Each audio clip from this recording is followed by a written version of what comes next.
রান্নাঘরে তোমাদেরকে সব লোককে স্বাগত জানাই। দেখো আজ আমি কিন্তু রান্না করবো মাংস। কালকে 25শে ডিসেম্বর আছে, তার জন্য হবেনি, কারণ কাল বৃহস্পতিবার, এই জন্য মাংস হবে না। এই যাও, কড়া কিন্তু গরম হয়েছে। এই যে আমি তেল দিই। হ্যাঁ বাবু বলো। এই যে বাবা মাংস রান্না করছি। কি বলছো? কে এনে দিয়েছে? বাবা নিয়ে এসছে তোমার? মাংস এসছে বলে তোমার আনন্দ নাকি? তুমি আরো কাদা ঘেঁটেছো কেন? তোর বাবা বলেছে?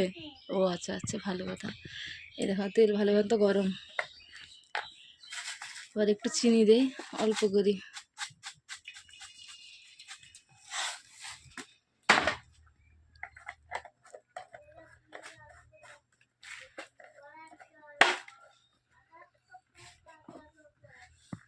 তুমি ললিপপ নিয়ে এসছো আর কি? না আমি এই ললিপপ খাবো না। এই ললিপপটা মিষ্টি নয়, আমি খাবো না। না না না, আমি খাবো না। আচ্ছা আচ্ছা ঠিক আছে, খাবো। এই যে দেখো তেল নু চিনিটা বুদবুদ হয়ে কি লাল হয়ে কি উঠছে, দেখো। এরপর পেঁয়াজটা দিতে হবে।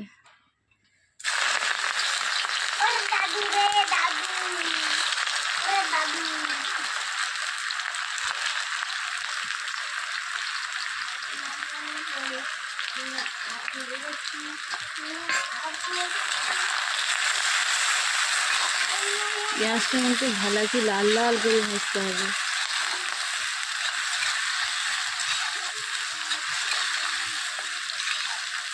আর এটা কি মাংস কও তো? এটা হলো কক মুরগি।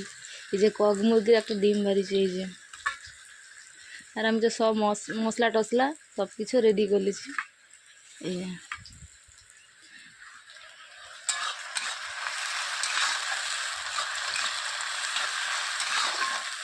পেঁয়াজটা কিন্তু ভালো মতো ভাজতে, পুরো যেন লাল হয়, যেন মাংসের স্বাদটা ভালো হয়, প্লাস কালারটাও সুন্দর হয়। পেঁয়াজ ভাজার পাশে কিন্তু সব কিছু।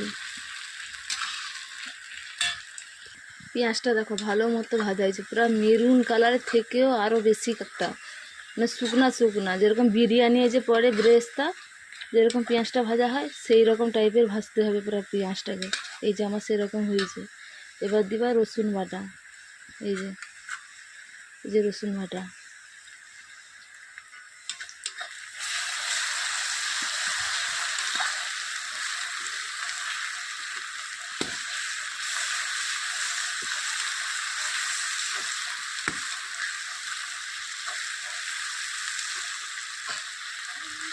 এবার দিবা আদা বাটা। এই যে